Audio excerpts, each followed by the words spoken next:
প্রথমত, আল্লাহ সুবহানাহু ওয়া তাআলা আমাদের প্রত্যেক ব্যক্তির মাঝে একটা নফস বা একটা অন্তর রেখেছেন। এই কথাটা হয়তো আমরা জানি, কিন্তু কোরআনুল কারীমের মধ্যে এই সম্পর্কে একটি আয়াত রয়েছে, যে আয়াতটি আপনি সূরা আহজাব 33 নম্বর সূরার 4 নম্বর আয়াতে পেয়ে যাবেন। তাতে আল্লাহ সুবহানাহু ওয়া তাআলা বলেছেন, মা জাআলাল্লাহু লিরাজুলিন মিন কলবাইনি ফি জাওফি। আল্লাহ সুবহানাহু ওয়া তাআলা তিনি কোনো ব্যক্তির উদরের মধ্যে দুইটি অন্তর রাখেননি। এই তথ্যটি কোরআনে রয়েছে। জৌফ বলা হয় পুরো খালি জায়গাটাকে, আপনার গলা থেকে এই নাভি পর্যন্ত যে জায়গাটা, এটা পেট, পুরোটাই খালি জায়গা। এটার মধ্যে বক্ষ আছে, পেট আছে, পুরোটা ফাফা, মানে এটাকে আমরা জৌফ বলা হয়, মানে উদর, পেটকে বোঝানো হয়।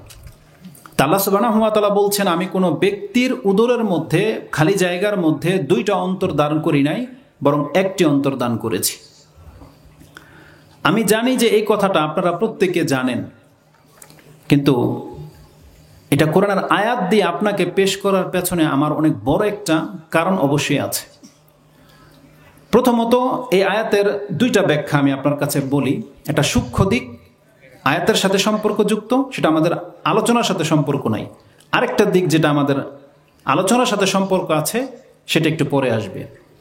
আমরা যেহেতু সবাই জানি যে আমাদের বক্ষে একটা অন্তর আছে, তো এই কথাটা আমি বলাতে আপনাদের তেমন কোনো ফিলিংস নাই, তেমন কোনো প্রভাব পড়েনি। কিন্তু এটা আমার দৃষ্টিভঙ্গি থেকে এটা আমার কাছে অনেক বড় একটা ব্যাপার, যে আল্লাহ সুবহানাহু ওয়া তাআলা আমাদেরকে তথ্য দিয়েছেন যে আমাদের বডিতে একটা মাত্র অন্তর আল্লাহ রেখেছেন। এটা অনেক বড় একটা ব্যাপার। আর আল্লাহ সুবহানাহু ওয়া তাআলা কোনো বড় ব্যাপার ছাড়া কথা বলেন না।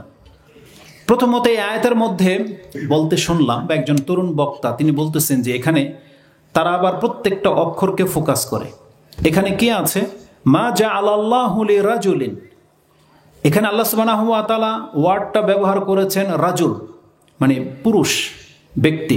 এখানে নাস ব্যবহার করে নেই। আল্লাহ বলে নাই যে মা জাআলাল্লাহু লিন্নাস, বরং আল্লাহ বলেছেন লিরাজুলিন, আমি কোনো পুরুষের বক্ষে বা উদরের মধ্যে দুইটা অন্তর রাখি নাই। তো তিনি এত চমৎকার করে একটা কথা বলেছেন যে তাহলে কি মহিলাদের বক্ষে বা পেটের ভিতরে দুইটা অন্তর আছে? যেহেতু আল্লাহ বলেছেন যে আমি পুরুষের বক্ষে দুইটা অন্তর রাখি নাই, প্রত্যেকের একটাই অন্তর আছে, তো তাহলে কি মহিলাদের দুইটা অন্তর আছে? এটার প্রশ্নের জবাবটা দেব। তার আগে বলে দিই, এই আয়াতটা সূরা আহজাবের মধ্যে আল্লাহ সুবহানাহু ওয়া তাআলা একটা উদাহরণকে বোঝাতে গিয়ে এই কথাটা বলেছেন। এই আয়াতটা হচ্ছে এই যে জারজ সন্তান যে হয়, সেটা একাধিক ব্যক্তির সহবাসের কারণে যদি কোনো বাচ্চা হয়, বাচ্চাটা একাধিক ব্যক্তির নয়, বরং কোনো না কোনো এক পুরুষেরই হবে। এটা বোঝাতে গিয়ে আল্লাহ সুবহানাহু ওয়া তাআলা উদাহরণস্বরূপ এটা নিয়ে এসেছে যে যেমন কোনো ব্যক্তির পেটের ভিতরে দুইটা অন্তর হয় না, তেমন কোনো ব্যক্তির জন্ম দুই পুরুষ থেকে হবে না। তার মানে আমাদের প্রত্যেকের জন্ম একজন পুরুষ থেকে হয়েছে, সেটা আমার আপন বাবা হোক বা অন্য কোনো পুরুষ, কিন্তু একজন পুরুষের শুক্র বা বীর্য দিয়ে আমাদের সৃষ্টি, একাধিক পুরুষের নয়। আমাদের মা, আমরা যদি জারজও হই, কিন্তু আমাদের মা যার পেট থেকে আমরা হয়েছি, তার সাথে যদি একাধিক পুরুষও মিলন করে থাকে, কিন্তু জেনে নেন আমাদের জন্মটা একজন পুরুষের বীর্য থেকে, একাধিক পুরুষের নয়। কারণ ডিএনএ প্রত্যেকের একটাই, সেটা যারই হোক একটাই। তো এটা এমন একটা তথ্য, সুবহানাল্লাহ, যেটা আল্লাহ সুবহানাহু ওয়া তাআলা রাসূলুল্লাহ সাল্লাল্লাহু আলাইহি ওয়াসাল্লামকে জানিয়েছেন এমন একটা যুগে, যেই যুগে এগুলো নিয়ে চর্চা করা হতো না। তাই কোরআন যে আল্লাহ সুবহানাহু ওয়া তাআলার কালাম, এটা যে মুহাম্মদ সাল্লাল্লাহু আলাইহি ওয়াসাল্লাম নিজে থেকে রচনা করেননি, এগুলো হচ্ছে তার বাস্তব প্রমাণ। মেডিকেল সায়েন্স নিয়ে যারা পড়ে, তারা এগুলোকে খুব কদর করতে পারবে, যে এটা তথ্যটা কিন্তু সাধারণ কোনো তথ্য নয়, যে একজন ব্যক্তির একটাই ডিএনএ হবে, দুইটা ডিএনএ কোনোদিন হবে না।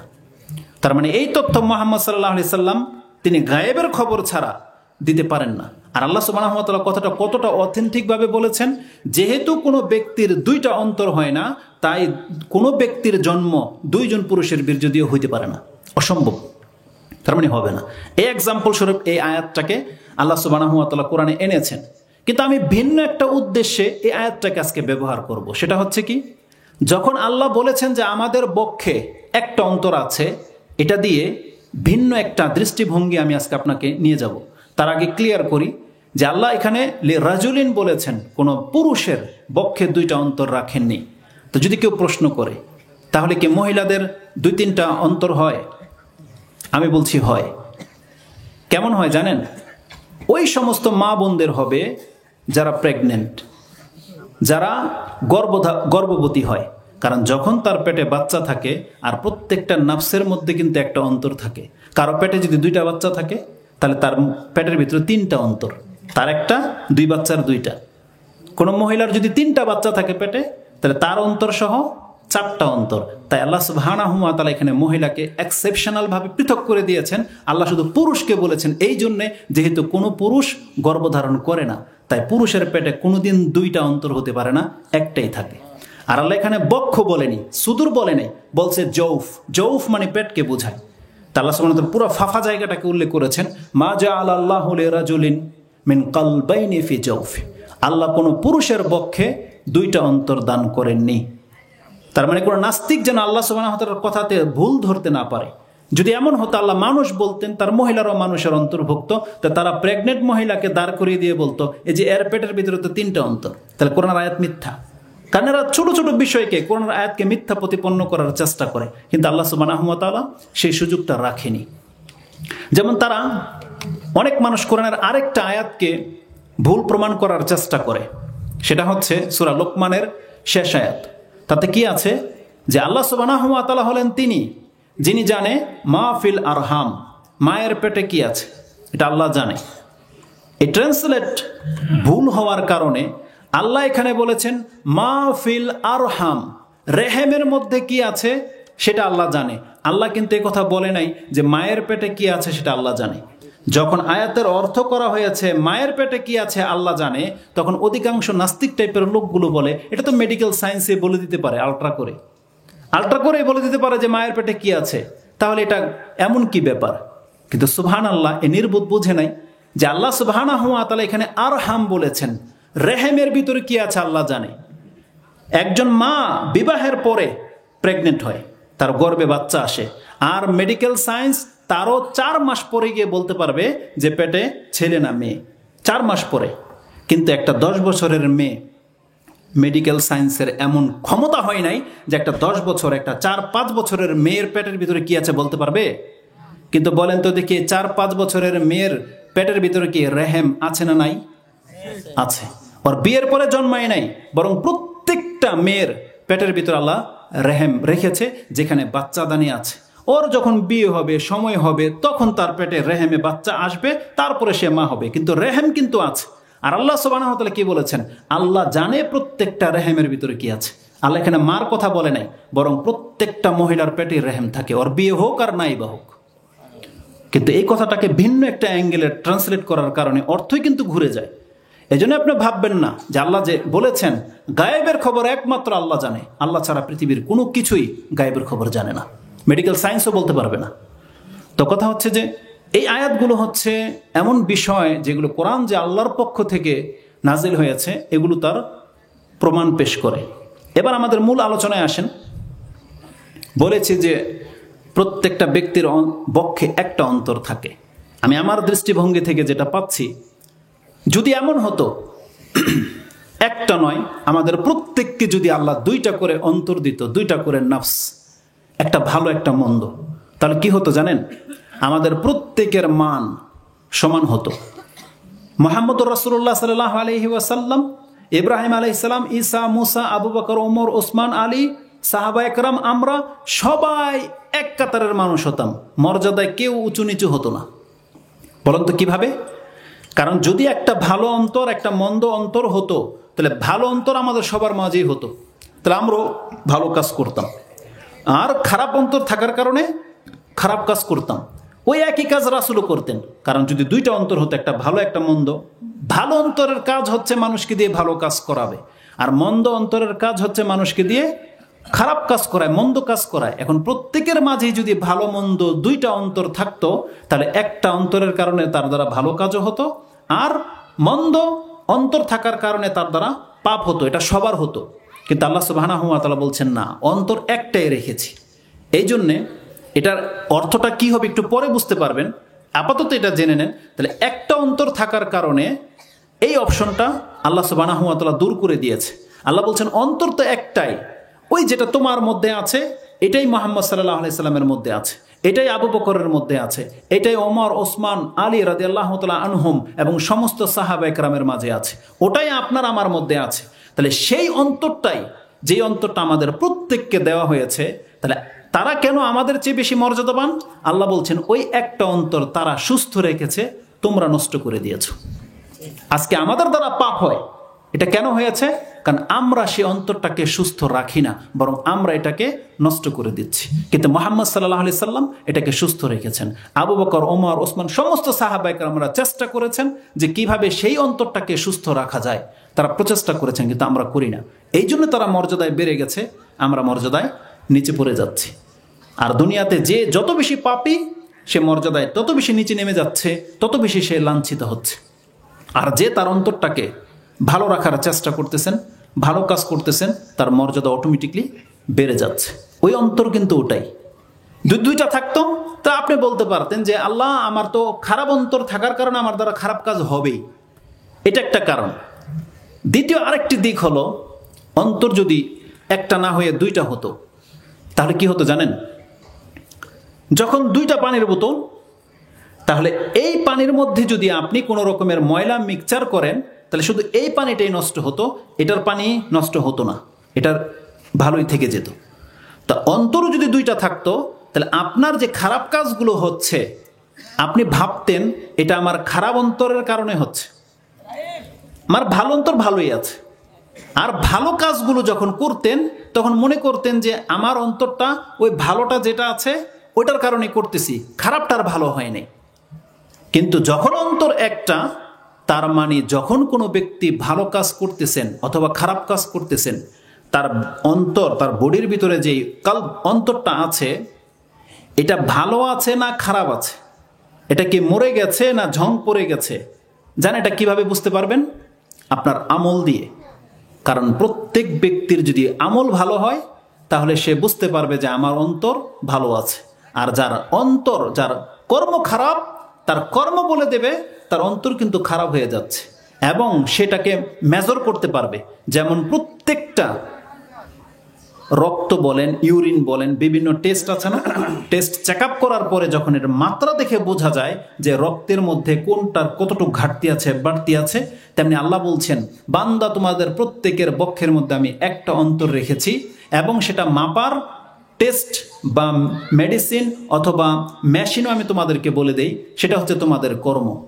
কেউ যদি জানতে চায় তার অন্তর কতটা খারাপ হয়ে গেছে, তাহলে আজকের আমল দিয়ে সে বিচার করতে পারবে। সে একটা খাতা নেক, লিস্ট করুক যে কতগুলো ভালো কাজ হয়েছে, কতগুলো খারাপ কাজ হয়েছে। যদি তার খারাপ কাজ ভালো কাজের চেয়ে বেশি হয়ে গিয়ে থাকে, তাহলে তাকে জানতে হবে তার অন্তর ততটা খারাপ হয়ে গেছে। তাহলে এটা হচ্ছে একটা অন্তর থাকার কারণে। এখন আপনি চাইলে আপনার ওই অন্তরটাকে ভালো করতে পারেন, আর আপনি চাইলে সে অন্তরটাকে একবারে মেরে দিতে পারেন। এইটাই হলো আজকের আলোচনার মূল বিষয়, যে একটা অন্তর থাকার কারণে মানুষের বোঝা এবং মান নির্ণয় করা সহজ হয়ে গেছে। কারণ যেই অন্তরটাকে আপনি নষ্ট করে দিচ্ছেন, এটা আপনার দোষ। আল্লাহ কিন্তু এটাকে নষ্ট অন্তর দান করেনি আপনাকে। আপনাকে আল্লাহ একটা সুস্থ অন্তর দিয়েছিল, একটা সুন্দর সচ্ছল অন্তর দিয়েছিল, একটা পবিত্র অন্তর দিয়েছিল। আল্লাহ সুবহানাহু ওয়া তাআলা কিয়ামতের মাঠে আপনার কাছ থেকে সেটা তলব করবে, এবং যেই ব্যক্তি সেই পবিত্র অন্তর নিয়ে আল্লাহর কাছে হাজির হতে পারবে, কেবল সেই নাজাত পাবে, আর বাকিরা নাজাত পাবে না। এটা হচ্ছে আজকের বক্তব্যের সার কথা। এখন দলিলের সাথে আমি আপনাকে দেখাই যে অন্তরটা কতটা সেন্সিটিভ। এই যে মানুষের যে অন্তরটা আছে না, এই অন্তরটা এত বেশি ভালো হয়, আবার এত বেশি মন্দ হয়। এক পর্যায়ে এই অন্তর থেকে সুঘ্রাণ বের হয়, এবং এক পর্যায়ে এই অন্তর থেকে দুর্গন্ধ বের হয়। আর এটা আমরা চোখে দেখতে পাই, কিন্তু সুখে দেখতে পারি না। আমরা চোখে দেখতে পাই লোকটা কত খারাপ, আমরা চোখে দেখতে পাই লোকটা কত ভালো, ফিল হয়। কিন্তু ঘ্রাণটা কখন হয়? যেদিন আপনি মরে যাবেন সেই দিন। আমরা প্রত্যেকে সে হাদিস জানি, যে হাদিসটি আবু হুরায়রা রাদিয়াল্লাহু তাআলা আনহু থেকে বর্ণনা করা হয়েছে। হাদিসটি মুসলিমে রয়েছে, হাদিসটি ইবনে মাজাতে রয়েছে, নাসাইতে রয়েছে, মুসনাদে আহমদে রয়েছে, তিরমিজিতে রয়েছে, বিভিন্ন কিতাবে বিভিন্ন শব্দে আছে। আমি আপনাকে হাদিসটি ইবনে মাজার 4262 4262 নম্বর হাদিস থেকে কোট করি, যেটা ইমাম ইবনে মাজা কিতাবুজ জুহুদ 31 নম্বর অধ্যায়ে কোট করেছেন। আবু হুরায়রা তার বর্ণনাকারী, তিনি বলছেন কালা রাসূলুল্লাহ সাল্লাল্লাহু আলাইহি ওয়াসাল্লাম আল মাইয়িত তাহদুরুল মালাইকা, মৃত ব্যক্তির কাছে ফেরেশতা উপস্থিত হয়। ফাইযা কানা আর-রাজুলুস সালিহ ওয়া ফি রিওয়ায়াতিন রাজুলুল মুমিন, যখন কোনো মুমিন ব্যক্তি হয় সেই ব্যক্তিটা, যে ব্যক্তিটা মরে যাবে, অথবা কোনো সৎ ব্যক্তি হয়, ফেরেশতারা বলে কালু উখরুজ আইয়াতুহান নাফসুত তাইয়্যিব কানাত ফিল জাসাদিত তাইয়্যিব, হে পবিত্র আত্মা, উত্তম আত্মা, যে একটা পবিত্র দেহের মধ্যে তুমি আছো, তুমি আল্লাহর সন্তুষ্টির জন্য বেরিয়ে আসো। সেই হাদিসের মধ্যে অনেক চমৎকার কথা রয়েছে, যে আল্লাহ তোমার উপরে রাজি, আল্লাহ তোমার উপরে অসন্তুষ্ট নন। ইকুটা কমাই দেন, রিভার্বটা অনেক বেশি। যে তুমি বের হয়ে আসো, আল্লাহ তোমার উপরে সন্তুষ্ট, আল্লাহ তোমার উপর অসন্তুষ্ট নও, বরং তুমি জান্নাতের দিকে আসো। তখন ভদ্র ভাষাটা কি? যে হে পবিত্র আত্মা, একটা পবিত্র দেহের মধ্যে তুমি আছো, বের হয়ে আসো। উখরুজি, যখন সেটা বের হয়ে আসে, ফায়ুরাজু বিহা ইলাস সামা, তখন সে আত্মাটাকে নিয়ে আকাশের দিকে যেতে থাকে। ফায়ুফতাহু লাহা, তার জন্য আকাশটাকে খুলে দেওয়া হয়, আকাশের দরজাগুলোকে খুলে দেওয়া হয়। সেই আকাশের ফেরেশতারা তাকে বলে মারহাবান বিনাফসিত তাইয়্যিব কানাত ফিল জাসাদিত তাইয়্যিব, আসো পবিত্র আত্মা, যে একটা পবিত্র দেহের মধ্যে ছিলে, আসো তোমাকে স্বাগতম, তোমার জন্য আমরা বসে আছি, দরজা খুলে ওয়েলকাম, ওয়েলকাম করা হয়। তখন এই ভাষাটা হচ্ছে ইবনে মাজাতে 4262 4262 পেয়ে যাবেন। নাসাইতে তার সাথে অতিরিক্ত অ্যাড করা হয়েছে ফায়ুখরাজু কাআতিয়াবা রিহিল মিস্ক, তখন সেই আত্মা থেকে যেই মিস্ক আতর আছে এর মতো ঘ্রাণ বেরোতে থাকে, পুরো পৃথিবী এমনকি আকাশ ঘ্রাণে মুগ্ধ হয়ে যায়, ফেরেশতারা সন্তুষ্ট হয়ে যায়। এবং সেই ভাষাটার মধ্যে আছে যে একজন ফেরেশতা কারাকারি করতে করতে আত্মাটাকে নিয়ে যাওয়া হয়। এই দৃশ্যটা আপনি দেখতে পাবেন কোথায়? কোনো ব্যক্তির যদি অনেক ফুটফুটে একটা সন্তান হয়, দেখবেন যখনই সন্তানটা হয়, ডাক্তার যখন ক্লিন করে কাপড় টাপড় পেঁচিয়ে বাইরে নিয়ে আসে, বাবা প্রস্তুত করে নেওয়ার জন্যে, এত ফুটফুটে সন্তান, দাদা নিয়ে নেয় কেড়ে, বোন নিয়ে নেয়, ছোট ভাই থাকলে নিয়ে নেয়, নানি দাদি কারাকারি করে, খালা ফুফু যারা আছে একের পর এক হাত বদল করতে করতে নিয়ে নেয়। কেন? সন্তুষ্টির কারণে। ফেরেশতারা একজন মুমিন ব্যক্তির আত্মা পেয়ে এত বেশি সন্তুষ্ট হয় যে একে অপরকে কারাকারি করতে করতে উপরে নিয়ে চলে যায়। সেই মুসলিম আল্লাহ আমাদেরকে করেছে, সেই হাদিসের মধ্যে সেই ভাষাটা আপনি পেয়ে যাবেন। আর যদি সেই ব্যক্তি মন্দ হয়, ওয়াইন কানা রাজুলুন সু, খারাপ ব্যক্তি যদি হয়, তখন ফেরেশতারা বলে ইয়া আইয়াতুহান নাফসুল খাবিসাতু কানাত ফিল জাসাদিল খাবিস, একটা মন্দ দেহের মধ্যে একটা মন্দ আত্মা তুই বের হয়ে আস, এইভাবে বলা হয়, বের হয়ে আস। তারপরে যখন বের হয়ে আসে, তখন নাসাইয়ের সেই বর্ণনাতে আপনি পেয়ে যাবেন 1833 1833 নম্বর হাদিস, যেটা কিতাবুজ জানাজার মধ্যে ইমাম নাসাই কোট করেছেন। বলা হয়েছে যে সেই আত্মা থেকে তখন কাআন তানাতিন রিহি, এমন একটা বডি যদি পচে যায়, যে গন্ধ বেরোবে, সেই আত্মা থেকে সেই গন্ধ বের হয়। তখন আকাশের দরজা খোলা হয় না, তখন ওখান থেকে ছুঁড়ে ফেলা হয়, একবার সিজ্জিন পর্যন্ত তার আত্মা পৌঁছে যায়, সেখানে লক করে দেওয়া হয়। এই হাদিস যখন রাসূলুল্লাহ সাল্লাল্লাহু আলাইহি ওয়াসাল্লাম বর্ণনা করছিলেন, মুসলিমে সেই শব্দটা আছে, যেটা আপনি 53 নম্বর অধ্যায় কিতাবুল জান্নাত ও নাঈমাহা ও আহলাহা, সেই বর্ণনার মধ্যে এসেছে। হাদিস নাম্বার যদি আমার ভুল না হয়ে থাকে 7113 7113 নম্বর হাদিসটা আপনি দেখে নেন। তাতে আবু হুরায়রা রাদিয়াল্লাহু তাআলা আনহু বলছেন যে রাসূলুল্লাহ সাল্লাল্লাহু আলাইহি ওয়াসাল্লাম যখন একটা পচাসরা আত্মার বর্ণনা দিচ্ছিলেন, তখন তার গায়ের মধ্যে যে চাদরটা ছিল তিনি এইভাবে তার নাকের মধ্যে টেনে নিলেন, যেমন মনে হচ্ছে যে রাসূলুল্লাহ গন্ধ পাচ্ছেন। তো মৃত্যুর সময় সেটা বোঝা যায় যে একটা পবিত্র আত্মার যে কত ঘ্রাণ হয় আর একটা মন্দ লোকের আত্মা যে কত দুর্গন্ধযুক্ত হয়, এটা মৃত্যুর সময় ঘটে, যেটা ফেরেশতারা ফিল করে, আমাদেরকে সেটা শুনতে দেওয়া হয় না, যেহেতু রাসূলুল্লাহ সাল্লাল্লাহু আলাইহি ওয়াসাল্লাম বর্ণনা করেছেন। তাহলে এই যে একটা আত্মা ঘ্রাণ আছে সুমিষ্ট এবং উত্তম, আরেকটা হচ্ছে নোংরা। আল্লাহ সুবহানাহু ওয়া তাআলা কিন্তু আমাদের কাউকে নোংরা আত্মা দেয়নি। তাহলে এই নোংরা আত্মাটা হলো কিভাবে? একটা খারাপ মানুষের মধ্যে যখন সে আত্মাটা থাকে, এই ব্যক্তি সেই আত্মাটাকে নষ্ট করেছে। কারো কারো আত্মা তো এত জঘন্য, এত নোংরা, আল্লাহ সুবহানাহু ওয়া তাআলা বলছেন জাহান্নামের আগুনের মধ্যেও এত পাওয়ার রাখা হয় নাই যে তার নোংরামিটাকে দূর করতে পারে। আর জানেন তারা কারা? তারা হচ্ছে প্রত্যেক কাফের, প্রত্যেক মুনাফিক, প্রত্যেক মুশরিক ব্যক্তি হচ্ছে সেই ব্যক্তি যারা তার আত্মাটাকে এমনভাবে নষ্ট করেছে যে জাহান্নামের আগুনের মধ্যেও সেই পাওয়ার রাখা হয় নাই যে ওর আত্মাটাকে পবিত্র করা যেতে পারে। কিন্তু জেনে নেন জাহান্নামের আগুনের মধ্যে পবিত্রতা রাখা হয়েছে। অনেক মুসলিম আছে পাপ করার কারণে জাহান্নামে যাবে, কিন্তু তার পাপের মাত্রা অনুযায়ী তার আত্মাটা যতটা নষ্ট হয়েছে, জাহান্নামের আগুনে জ্বলে জ্বলে সে পাপ মাফ হয়ে তার আত্মা পবিত্র হয়ে যাবে, সে জান্নাত পাবে। কিন্তু এটা কোনো কাফের পাবে না, এটা কোনো মুনাফিক পাবে না, এটা কোনো মুশরিক পাবে না, কারণ এগুলো এমন পাপ যার আত্মা কোনোদিন পবিত্র হয় না। মরে যাওয়ার পর আর পবিত্র হবে না, কিন্তু বেঁচে থাকতে একটা পবিত্রতা আল্লাহ রেখে দিয়েছে। একটা সহজ, দেখেন, যেই পাপ আগুন নিভাতে পারে না, মানে আগুন দূর করতে পারে না, যে দাগ, কিন্তু মুখের একটা জুমলা সে দাগকে মিটিয়ে ফেলতে পারে। একজন কাফের, যত বড় কাফের হোক না কেন, ও যদি কুফরি অবস্থায় মরে যায়, শিরিক করে যদি মরে যায়, মুনাফিক অবস্থায় যদি মরে যায়, ও মরে যাওয়ার পরেই ওর আত্মার কোনোদিন পবিত্র হবে না, সারা জীবন শুধু জ্বলবেই জ্বলবে, কিন্তু পবিত্র হবে না। কিন্তু মরার একদিন, এক মুহূর্ত আগে যদি শুধু একটা কথা বলে দিতে পারে, ওর আত্মা যেমন সৃষ্টি হয়েছিল ওইভাবে পবিত্র হয়ে যাবে। জানেন সেটা কি?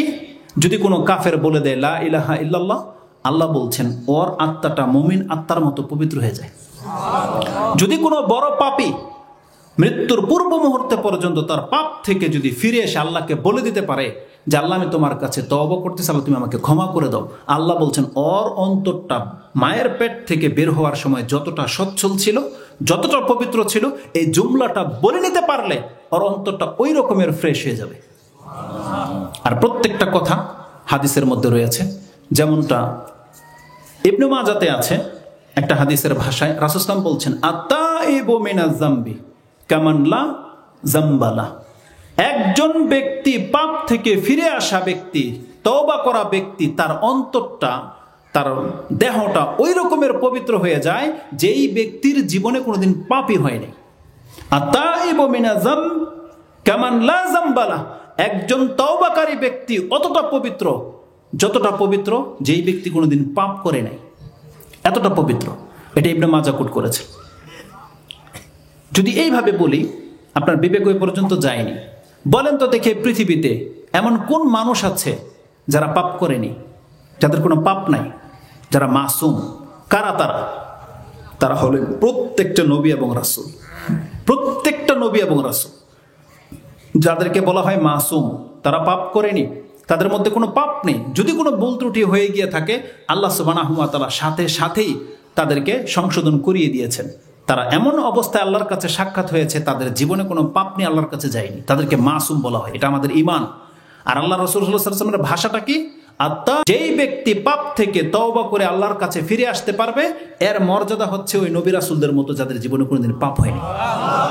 এটা হচ্ছে পরোক্ষ ব্যাপার। সরাসরি বোঝা যাচ্ছে যে যার পাপ নাই তার মতো আপনাকে করে দেওয়া হবে, কিন্তু পাপ তো নাই কেবল নবী এবং রাসূলদের, তাদের মতো করে দেওয়া হবে। এতটা পবিত্র আপনাদেরকে করে দেওয়া হবে, আমাদেরকে করে দেওয়া হবে।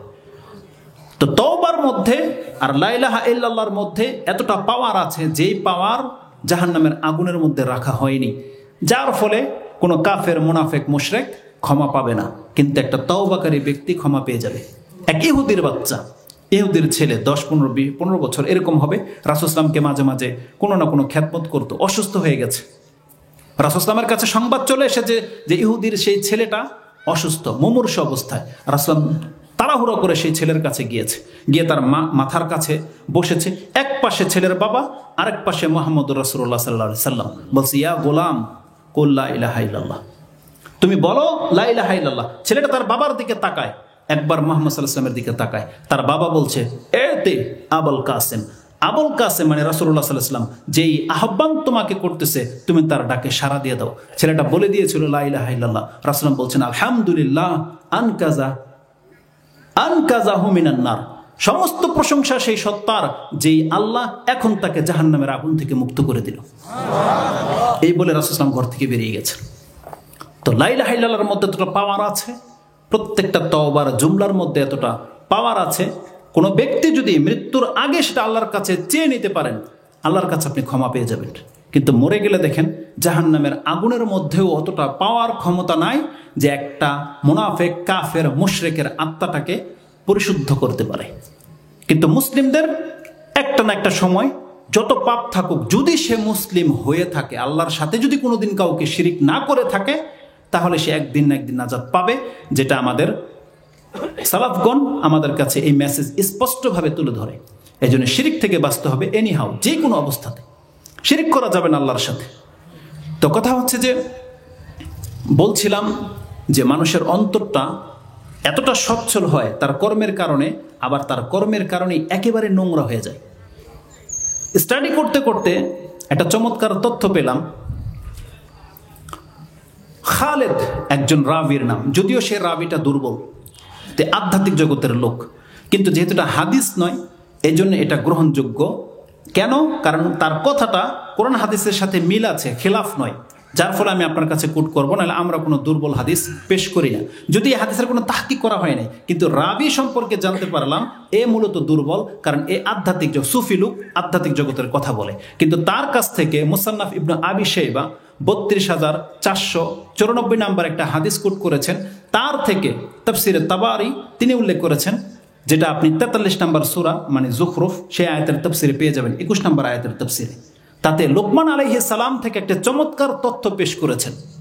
তিনি বলছেন যে আন্না লোকমান কানা গোলামুন হাবাশিউন নাজ্জার। লোকমান আলাইহিস সালাম, যার নামে কোরআনে একটা সূরা রয়েছে, তিনি একজন গোলাম ছিলেন, গোলাম কৃতদাস, কালো লোক, আফ্রিকার লোক।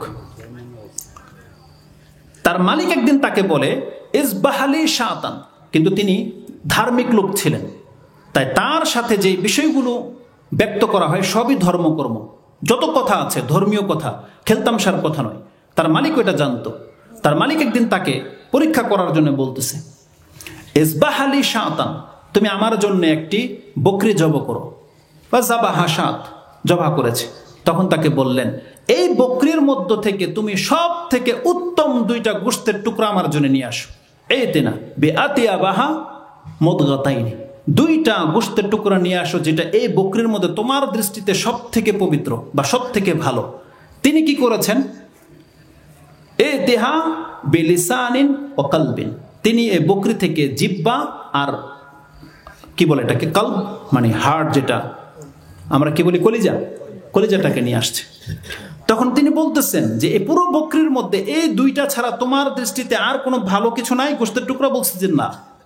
তিনি কিছু বলে নাই। কিছুদিন অতিবাহিত হয়ে গেছে। ফামা কাসামা শা আল্লাহ, কিছু কাল কেটেছে যতদিন আল্লাহ চেয়েছে। আরেকদিন তিনি বললেন একটা বকরি জব করো, করেছেন। বলতেছে আলকে, তুমি এই বকরি থেকে 2টা খারাপ গোশতের টুকরা ফেলে দাও। লোকমান আলাইহিস সালাম সেই দিনও জিহ্বাটা আর কলিজাটাকে ফেলে দিলেন। তিনি বলছেন আশ্চর্য ব্যাপার, কোন একদিন তোমাকে আমি বলেছি সব থেকে উত্তম 2টা গোশতের টুকরা আমার কাছে নিয়ে আসো, তুমি জিহ্বাটা আর কলিজাটা নিয়ে আসছিলা। আজকে যখন তোমাকে বললাম সব থেকে খারাপ গোশতের টুকরা 2টা তুমি ফেলে দাও, তুমি ওই জিহ্বাটার কলিজাটাকে ফেলে দিলা? বলছেন না। হ্যাঁ, কেন? বলতেছেন মানুষের বডির মধ্যে বা সৃষ্টির মধ্যে জিহ্বা এবং অন্তর এতটা পবিত্র, এর মতো কোনো দামি কোনো গোশতের টুকরা নাই যদি এটা পবিত্র থাকে তাই। আর যদি এটা খারাপ হয়ে যায় তাহলে জিহ্বা এবং অন্তরের মতন খারাপ কোনো গোশতের টুকরা আল্লাহ পর্যন্ত সৃষ্টি করেনি। তার মানে যদি ভালো থাকে তাহলে সব থেকে দামি গোশতের টুকরা, আর যদি খারাপ হয়ে যায় তাহলে এই 2টা টুকরার মতন খারাপ মানুষের দেহে আর কোনো গোশতের টুকরা নাই। কথাটা কত সেন্সিটিভ, আর এটা কোরআন হাদিসের সাথে মিল রয়েছে।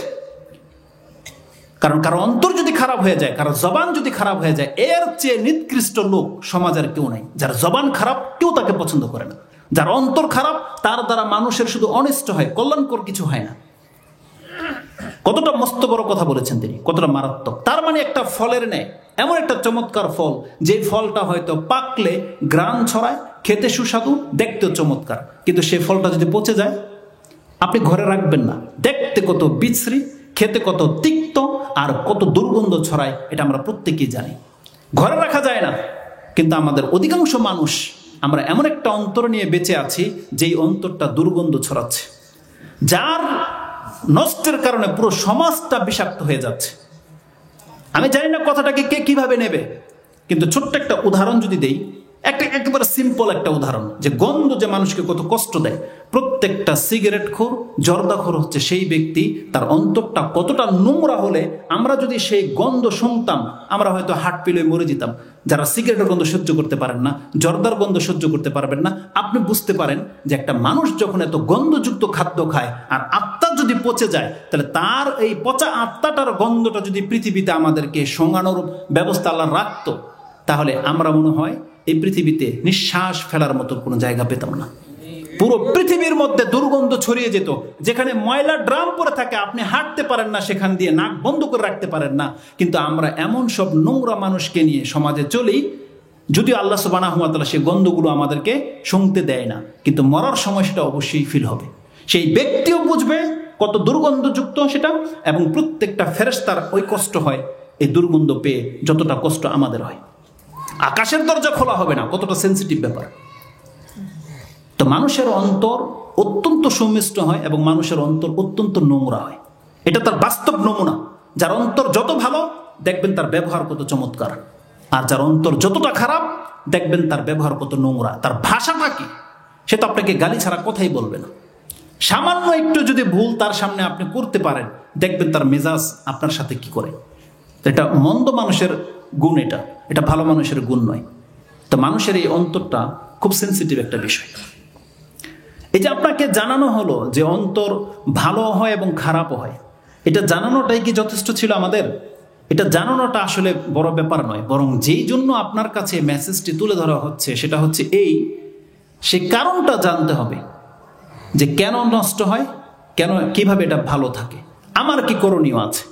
এখন আমরা যদি চাই যে না, আমাদের অন্তরটা আমরা নোংরা করব না, আমরা এটাকে ভালো রাখবো, তাহলে আমাদের প্রত্যেককে নিজে থেকে চেষ্টা করতে হবে যে কিভাবে এটা ভালো থাকে। আমাদেরকে সে নোংরামি থেকে মুক্ত থাকতে হবে যদি আমরা আমাদের অন্তরটাকে ভালো রাখতে চাই। দ্বিতীয় পয়েন্ট যেটা আমি আপনাকে বলবো, যে অন্তর এতটা সেন্সিটিভ একটা বিষয়, আমাদের এই অন্তর, নফস এত মূল্যবান একটা জিনিস আর এত বিপজ্জনক একটা জিনিস। এটা আগে সেই এক্সাম্পল দিয়েছি যে মানুষের অন্তর পাপ করতে করতে এত বেশি কালো হয়ে যায়, কোরআনের ভাষাটাকে রন বলা হয়েছে, মানে ঝং পড়ে যায়, ঝং, একেবারে ঝং পড়ে যায়, ছিদ্র হয়ে যায়। আল্লাহ এটাকে ছিদ্র বলেছে, আল্লাহ এটাকে অন্ধ বলেছে, আল্লাহ এটাকে শক্ত বলেছে, আল্লাহ এটাকে বক্র বলেছে। কোরআনের বেশ কিছু আয়াত দিয়ে অন্তরের রোগগুলো আপনার কাছে তুলে ধরা যেতে পারে। আমি লম্বা হয়ে যাবে বিদায় সে আয়াতগুলো পাঠ করবো না, শুধু নাম্বারটা আপনাকে বলে দিই। সূরা বাকারা 2 নম্বর সূরার 74 নম্বর আয়াতে পেয়ে যাবেন, যেখানে বলা হয়েছে ফাকাসাত কুলুবুকুম, তোমাদের অন্তর পাথর হয়ে গেছে, বরং পাথরের চাইতেও বেশি শক্ত হয়ে যায়, সেটা আপনি সেখানে পাবেন। সূরা আল ইমরান 3 নম্বর সূরার 7 নম্বর আয়াতে রয়েছে, সেখানে বক্রতার কথা রয়েছে, যে যাদের অন্তর বক্র তারা কোরআনের স্পষ্ট আয়াত রেখে মুতাশাবিহাত নিয়ে টানাটানি করে, তারা আলিফ লামের অর্থ করে, কিন্তু আল্লাহ সুবহানাহু ওয়া তাআলা ছাড়া কেউ গায়েব জানে না, সে আয়াত দেখে না, বরং তারা ইঙ্গিতে খুঁজে বেড়ায় যে কিভাবে আল্লাহর ওলিরা গায়েব জানতে পারে, সেই দিকে তারা পথ চলে। আল্লাহ বলছেন তোর অন্তর হচ্ছেন বাঁকা। আল্লাহ সুবহানাহু ওয়া তাআলা বলেছেন অন্তর অন্ধ হয়। যে আয়াতটা একেবারে শেষে পড়তাম, এটা এখন আপনাকে বলে দিই যেহেতু চলে আসছে। সূরা হজ 22 নম্বর সূরার 46 নম্বর আয়াত, যেটা আমি শুরুই করেছি প্রথমে। আল্লাহ কি বলেছেন? ফাইন্নাহা লা তা'মাল আবসার। আল্লাহ বলছেন মানুষের দৃষ্টিশক্তি তার অন্ধ হয় না। যেমন আমাদের প্রত্যেকে যাদের চোখ আছে, দৃষ্টিশক্তি ভালো আছে, আমরা সব কিছু দেখতে পাচ্ছি। এটা লাইট, এটা পিলার, এটা মাঠ, এটা এটা সাদা, এটা কালো, এটা হালাল, এটা হারাম। লেখা আছে স্পষ্ট, অ্যালকোহল যুক্ত লেখা আছে। আপনি দেখতে পাচ্ছেন এটা গাজার গাছ, এটা ধান গাছ দেখতে পাচ্ছেন। শেলফের মধ্যে লেখা দুধ রাখা আছে, জুস রাখা আছে, মদ রাখা আছে, দেখতে পাচ্ছেন আপনি। আল্লাহ বলছেন তোমাদের চক্ষু তো অন্ধ হয় না, দেখতে তো পেলে এটা হারাম জিনিস, শুকুরের গোস্ত, কুকুরের গোস্ত, গরুর গোস্ত দেখতে পাচ্ছেন। কিন্তু আল্লাহ বলছেন তাহলে জেনে শুনে মানুষ শুকুর কুকুর খায় কি কইরা? সিগারেটের প্যাকেটের গায়ে লেখা আছে ধূমপান বিষপান, লেখা নাই? কে লিখেছে? আমি লিখেছি না কোম্পানি লিখেছে? কোম্পানি লিখেছে। তারপরে তো চোখ তো আছে। আল্লাহ কি বলেছেন? চক্ষু তো আর অন্ধ হয় না, কিন্তু বান্দা আপনি খেয়ে নিচ্ছেন যে, কারণ আল্লাহ বলছে তোমার অন্তর হচ্ছে অন্ধ, তোমার অন্তর অন্ধ, যার ফলে তুমি কোরআনের আয়াত দেখতে পাও না যে আল্লাহ ছাড়া সত্য কোনো মাবুদ নাই। তাই তো তুমি গিয়ে মূর্তির সামনে মাথা ঢোকাও, কারণ তোমার অন্তর অন্ধ। বট গাছ বাচ্চা দিতে পারে না, গজার মাথার কচ্ছপ দিতে পারে না। তুমি দেখতে পাচ্ছ এগুলো একটা সৃষ্টি, তোমার দৃষ্টিশক্তি তো ঠিকই আছে, যেটা কচ্ছপ, এটা গজার মাছ, শেওলা জমে গেছে। কিন্তু বান্দা তোমার বিবেক ধ্বংস হয়ে গেছে যে তুমি গজার মাছ আর শেওলার পানি বোতলে ভরে নিয়ে আসো তোমার বাচ্চার জন্য, কারণ আল্লাহ বলছে তোমার অন্তর মরে গেছে। তা আল্লাহ সুবহানাহু ওয়া তাআলা কোরআনের বেশ কিছু আয়াতের মধ্যে উল্লেখ করেছেন যে মানুষের অন্তর বক্র হয়, মানুষের অন্তর শক্ত হয়ে যায়, মানুষের অন্তর রন বলেছিলাম, সেটা আপনি মুতাফফিফিন আম্পারার একটা সূরার মধ্যে পেয়ে যাবেন, 16-17 নম্বর আয়াতের মধ্যে। তো এগুলো হচ্ছে অন্তরের রোগ। মানুষের এই অন্তরের রোগগুলো খুব মারাত্মক রোগ। এই অন্তর খুব সেন্সিটিভ জিনিস। আবার বলেছিলাম যে মানুষের অন্তর এতটা মূল্যবান, আমাদের অন্তর যদি চোখের মতো হতো, আমাদের অন্তর যদি কানের পর্দার মতো হতো, তাহলে জেনে নিন আমাদের অন্তর যদি দাঁতের মতো হতো, আমরা কিন্তু মারা পড়ে যেতাম। কিন্তু আল্লাহ সুবহানাহু ওয়া তাআলা এই নাফসের কসম করেছে যে বান্দা এটা তোমার অঙ্গ প্রত্যঙ্গের মতো, অন্যান্য অঙ্গে প্রত্যঙ্গের মতো সাধারণ সৃষ্টি নয়, তোমার নাফস আল্লাহর বিস্ময়কর একটা সৃষ্টি। আর আল্লাহ সুবহানাহু ওয়া তাআলা কেবল মূল্যবান জিনিসের কসম করে থাকে। আল্লাহ চোখের, মাথার এইসবের কসম খায়নি, হাত পায়ের কসম খায়নি, কিন্তু আল্লাহ সুবহানাহু ওয়া তাআলা অন্তরের কসম খেয়েছে। ওয়া নাফসি ওয়া মা সাওয়াহা, আল্লাহ সুবহানাহু ওয়া তাআলা সূরা শামস 91 নম্বর সূরার 9, 10, 11 এই আয়াতগুলোতে বলছেন কসম সেই আত্মার, সেই নফসের এবং যিনি এটাকে বানিয়েছে। ওয়া নাফসি ওয়া মা সাওয়াহা, অনেক মারাত্মক একটা জিনিস। এই যে একটু আগে বলেছি, আমাদের অন্তর যদি দাঁত, চোখ, কান, হাত, পাও এগুলোর মতো হতো, আমাদের কারণ মুক্তি হতো না, কারণ নাজাত হতো না। কিন্তু আল্লাহ প্রত্যেকটা মুসলিমকে এমন একটা অন্তর দিয়েছে, যেই অন্তরটা ওই যে বললাম মরে যায়, ঝং পড়ে যায়, বক্র হয়ে যায়, শক্ত হয়ে যায়। কিন্তু আল্লাহ বলছেন বান্দা, এই অন্তরটা কোনো মুমিন বান্দা যদি চায়, সেটা আগের মতো সুস্থ হতে পারে, একেবারে সুস্থ, যদি শুধু সে আল্লাহর কাছে বলে দেয় আল্লাহ তুমি আমাকে ক্ষমা করে দাও। আল্লাহ বলছেন একেবারে মায়ের পেট থেকে যেই অন্তর নিয়ে আপনি এসেছিলেন, আপনার সে মরা অন্তর জিন্দা হয়ে যাবে। কিন্তু দেখেন, আপনার চোখ যদি একবার দৃষ্টিশক্তি চলে যায়, এটার ফেরত আসে না। দাঁত পড়ে গেলে আলগা দাঁত লাগাতে হয়, সেটা আর ওঠে না। আমাদের অন্তর যদি এমন হতো, তাহলে আমরা এত পাপ করেছি, সুবহানাল্লাহ, আল্লাহ যদি আমাদেরকে তওবার ব্যবস্থা না করে দিত, তওবার ব্যবস্থা। এই মর্মে হাদিসটা আপনাকে শুনিয়ে দিই, তাহলে হয়তো বুঝতে পারবেন। রাসূলুল্লাহ সাল্লাল্লাহু আলাইহি ওয়াসাল্লাম থেকে একটা হাদিস ইমাম তিরমিজি রাহিমাহুল্লাহ তিনি তার কিতাবুদ দোয়ার মধ্যে উল্লেখ করেছেন। তাতে রয়েছে রাসূল সাল্লাল্লাহু আলাইহি ওয়াসাল্লাম বলছেন, ইন্নাল আবদা ইযা আখতা খাতিআতান নুকিতাত ফি কলবিহি নুকতাতুন সাওদা ফাইযা হুয়া নাযা ওয়া তাবা। যখন কোনো ব্যক্তি একটা ছোট্ট পাপ করে, তার অন্তরে একটা দাগ পড়ে। যখনই সে পাপটাকে থামিয়ে দেয়, আল্লাহর কাছে ক্ষমা চায়, তওবা করে নেয়, সুকিলা কালবুহু, রাসূল সাল্লাল্লাহু আলাইহি ওয়াসাল্লাম বলছেন সেজন্য তার অন্তরটাকে পলিশ করে নিল। তার মানে যে যত বেশি পাপ করেছে, যত দাগ তার অন্তরে পড়েছে, সে যদি আল্লাহর কাছে তওবা করে নিতে পারে, তার অন্তর আগের মতো চকচক করবে। এটা হচ্ছে মানুষের অন্তর, কতটা সেন্সিটিভ চিন্তা করে দেখেন। আল্লাহ সুবহানাহু ওয়া তাআলা বলছেন বান্দা এটা অত্যন্ত সেন্সিটিভ একটা অন্তর। অতএব এটা মরে যাওয়ার পরেও জিন্দা হয়, মরে যাওয়ার পরেও আর কোনো কিছু জিন্দা হয় না, একমাত্র মানুষের অন্তর জিন্দা হয়। এই জন্য যারা কুফরি করে, মুনাফিকি করে, শিরিক করে অন্তরকে মেরে দিয়েছে, যারা পাপ করে করে আল্লাহকে সেজদা না করে দিয়ে অন্তরটাকে হার্ড শক্ত করে ফেলেছে, আল্লাহ বলছেন বান্দা তোর মরার আগ পর্যন্ত আমি কিন্তু ছেড়ে রাখবো।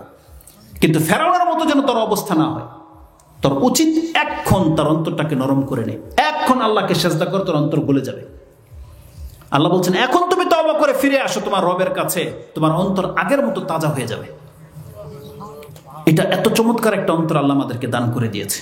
তো যে মেসেজটি এর মাধ্যমে আপনার দিতে চাচ্ছি, রাসূলুল্লাহ সাল্লাল্লাহু আলাইহি ওয়াসাল্লাম থেকে একটা হাদিস আমি আপনাকে বলি। কতটা সেন্সিটিভ বলেছিলাম যে কেন আমাদের অন্তরটাকে সুস্থ রাখতে হবে। কারণ অন্তর কিন্তু আমাদের পরিচালক, আমরা অন্তর দ্বারা পরিচালিত হই। আমাদের অন্তর যা চায় আমরা কিন্তু তা করতেছি। এখন যার অন্তর ভালো, তার অন্তর তাকে ভালো কাজে ধাবিত করতেছে, আর যার অন্তর খারাপ, তার অন্তর কিন্তু তাকে খারাপ কাজের দিকে নিয়ে যাচ্ছে। কারণ এটা হচ্ছে হেডকোয়ার্টার, এটা হচ্ছে আপনার নিয়ন্ত্রককারী, এটা আপনাকে পরিচালনা করে।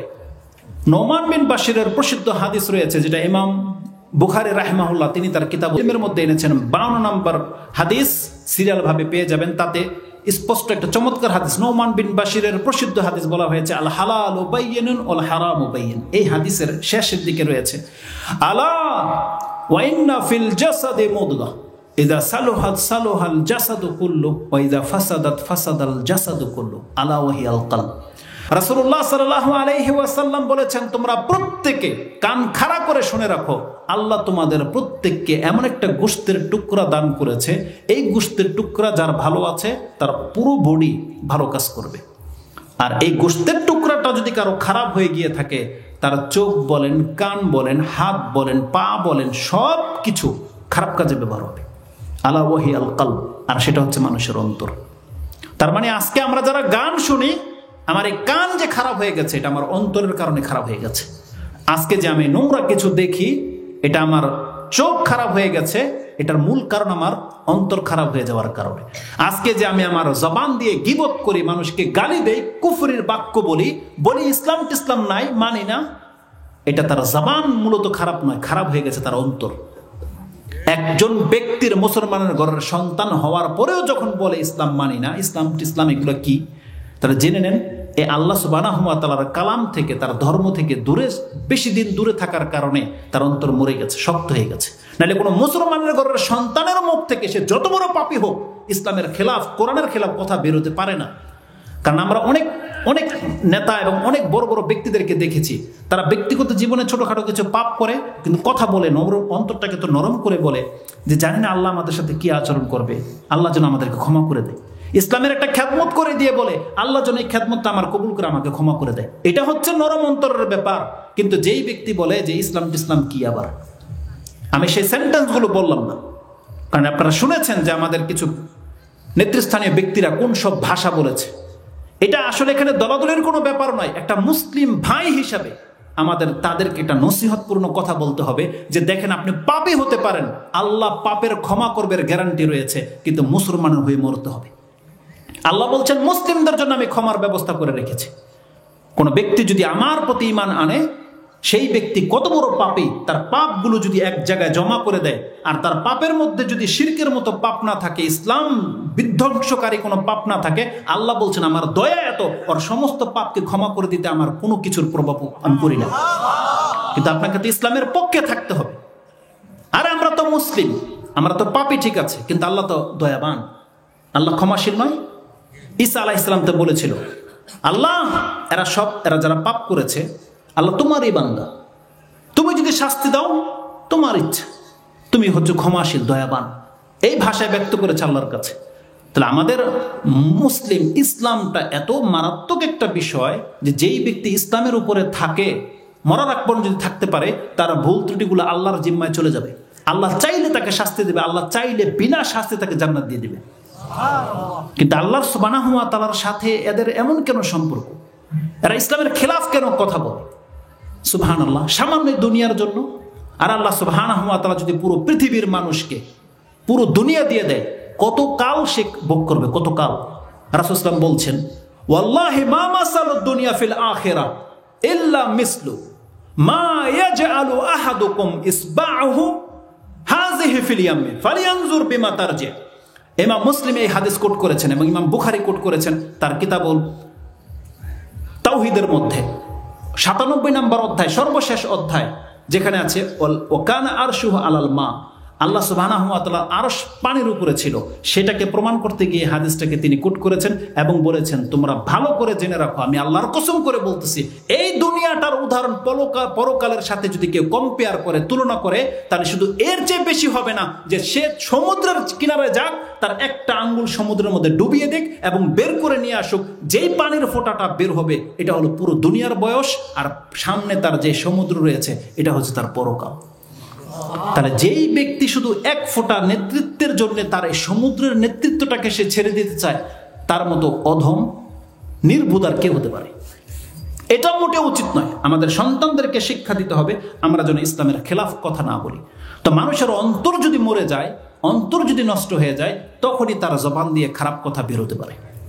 তাহলে এই হাদিসটি, যেটা ইমাম বুখারী এবং মুসলিম তাদের উভয় কিতাবে এনেছেন, যেমনটা বললাম ইমাম বুখারী রাহিমাহুল্লাহ তার 2 নম্বর অধ্যায় কিতাবুল ঈমানে এনেছেন 12 নম্বর হাদিস, এবং এই হাদিসটি ইমাম মুসলিম তার 34 নম্বর অধ্যায় মাসাকাত পানি সেচের অধ্যায়ে এনেছেন। তাতে রয়েছে যে মানুষের অন্তর মানুষকে নিয়ন্ত্রণ করে। যার অন্তর ভালো আছে তার বডি সবকিছু ভালো কাজ করবে, আর যার অন্তর খারাপ হয়ে গেছে তার বডি তার সবকিছু খারাপ কাজ করবে। তাহলে আমি আমার প্রথম কথাটা যেটা বলেছিলাম যে মানুষের অন্তর যদি খারাপ হয়ে যায়, আজকে আমাদের দ্বারা পাপ হয়, এর মূল কারণ কি? আমাদের অন্তর খারাপ হয়ে গেছে। আরেকটা হাদিস নিয়ে নেন এর বিপরীত অ্যাঙ্গেলে। এক হলো আমাদের অন্তর খারাপ হয়ে গেছে বিধে আমরা খারাপ কাজ করি, আরেকটা ব্যাপার হলো আমাদের এই অন্তর খারাপটা হলো কিভাবে? আল্লাহ নিজে তো খারাপ করেনি, বরং আমাদের খারাপ কর্মই আমাদের অন্তরটাকে খারাপ করেছে। সেটা ওই হাদিসটা যেটা একটু আগেই বলেছি, ইমাম তিরমিজি রাহিমাহুল্লাহ কোট করেছেন। রাসূলুল্লাহ সাল্লাল্লাহু আলাইহি ওয়াসাল্লাম কি বলেছেন? ইন্নাল আবদা ইযা আখতা খাতিআতান নুকিতাত ফি কালবিহি নুকতাতুন সাওদা। যখন কোনো ব্যক্তি একটা ভুল করে, পাপ করে, তার পাপ অনুযায়ী তার অন্তরের মধ্যে একটা দাগ পড়ে। ফাইন আদা জিদাফি, যখন সে বারবার পাপ করে, ফিরে আসে আর পাপ করে, জিদাফি, তার অন্তরের কালো দাগ বাড়তে থাকে। হাত্তা তালুয়া আলাইহা ওহুয়া রন, কোরআনের ভাষা যেটাকে বলা হয়েছে রন, ঝং পড়ে যায়, মানে মরে যায়। হাসান আল বসরি রাহিমাহুল্লাহ তিনি বলছেন, এটা হচ্ছে পাপের উপরে পাপ যখন মানুষ করে, সেই তখন তার অন্তর মরে যায়, অন্ধ হয়ে যায় এবং মরে যায়। তাহলে দুইটা জিনিস আপনি দেখতে পান। প্রথমে যে কথাটা বলেছি, মানুষ যদি রক্ত টেস্ট করে দিয়ে বুঝতে পারে তার হিমোগ্লোবিন কমে গেছে না বেড়ে গেছে, ডায়াবেটিস আছে না নাই, এগুলো আমরা বাহ্যিকভাবে পরীক্ষা করে নিতে পারি। কিন্তু আজ পর্যন্ত কোনো একজন মুসলিম, কোনো একজন শেখ, কোনো একজন বিজ্ঞ আলেমের কাছে কোনো একদিন এসে আপনি বসেননি আর বলেননি যে আপনি বলেন তো হুজুর, আমার অন্তরটা কি ভালো আছে না খারাপ হয়ে গেছে, একটু চেক আপ করে দেন। আমরা কোনো মুসলিম এই কাজটা করিনি। করেছি কোনো মুসলিম? করিনি। কিন্তু দেখেন, মাথা ব্যথা হলে ডাক্তার, মা ঘুরিয়ে পড়ে যাচ্ছেন, ব্লাড প্রেশার, চলে গেছেন ডাক্তারের কাছে, কত কি টেস্ট আপনি করেন, আর ডাক্তারও সুযোগ পেয়ে গেছে। সুবহানাল্লাহ। আমাদের কাছে তো মাসলাও জানতে চায়। এক ডাক্তার বলতেছে, আমি যেই চেম্বারে বসি সেই প্রতিষ্ঠানের মালিক যদি আমি এই টেস্ট করাইতে না দিই, যদি আপনারা আসলেন আর আমি যদি বলি এই রিপোর্ট লাগবে, সেই রিপোর্ট লাগবে, যদি তাদেরকে টেস্ট লিখে না দেই, তারা আমাকে বলতেছে আপনার চাকরি নেই।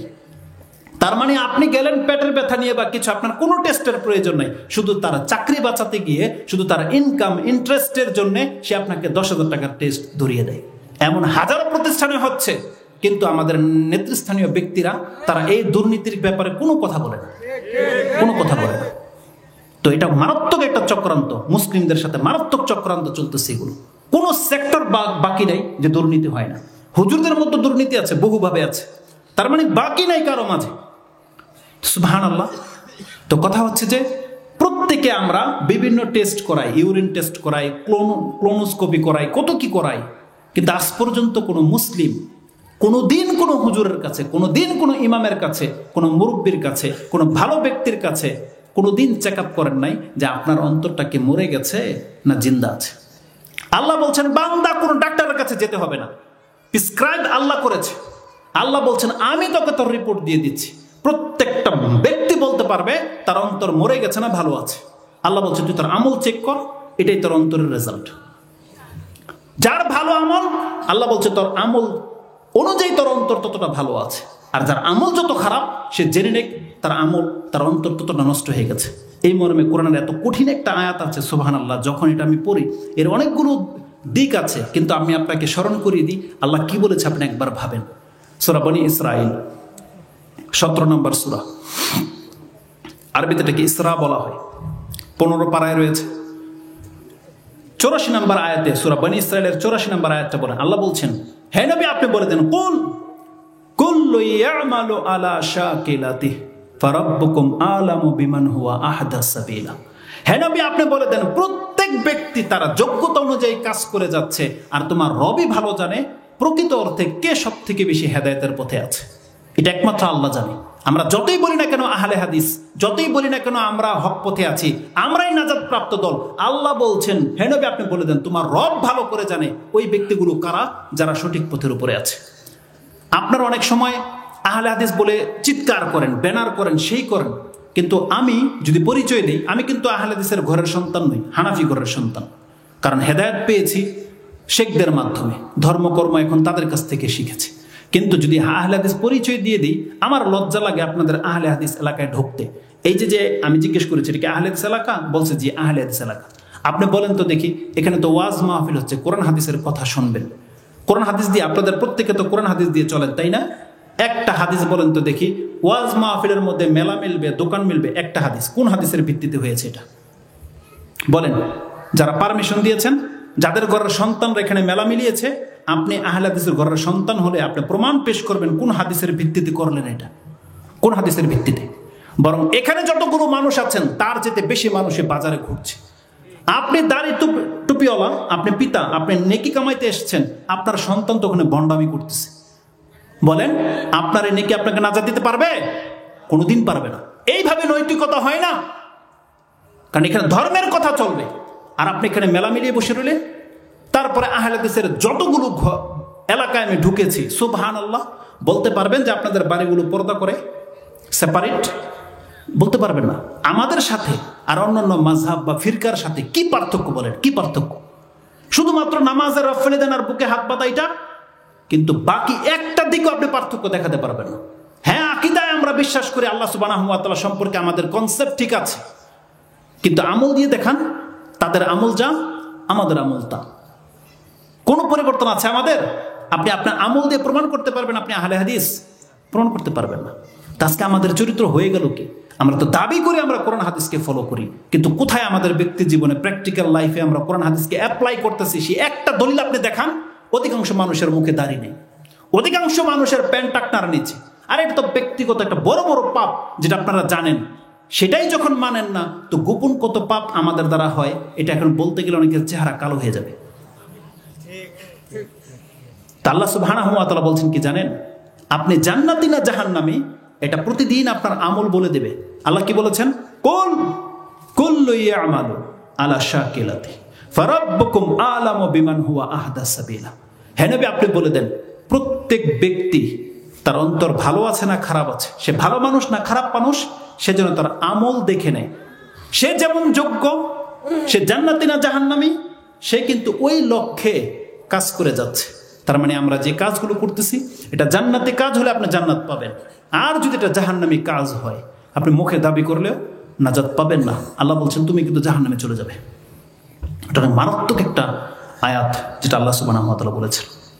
আমাদের প্রত্যেকের আমল বলে দিচ্ছে যে আমরা কোন দিকে যাচ্ছি। আচ্ছা, আমি আমার মূল বক্তব্যের সার সংক্ষেপটা আপনাকে আমি তুলে ধরি, তারপর বাকি ওদিকে সময় হলে যাব। একটা সেন্সিটিভ কথা নিয়ে আমি আপনার কাছে এসেছি, সেটা হলো এই কিয়ামতের মাঠে এই এতগুলো যে কথা বলেছি না, আপনার মজা লাগবে, ভালো লাগবে, জ্ঞান গর্ব আলোচনা আপনি বলবেন, আমি চলে গেলে প্রশংসা করবেন, কিছু ভুল হলে অনেক আলেমরা ভুল ধরবেন, এটা হয়ে থাকবে। কিন্তু আসল ফায়দাটা আপনাকে নিতে হবে।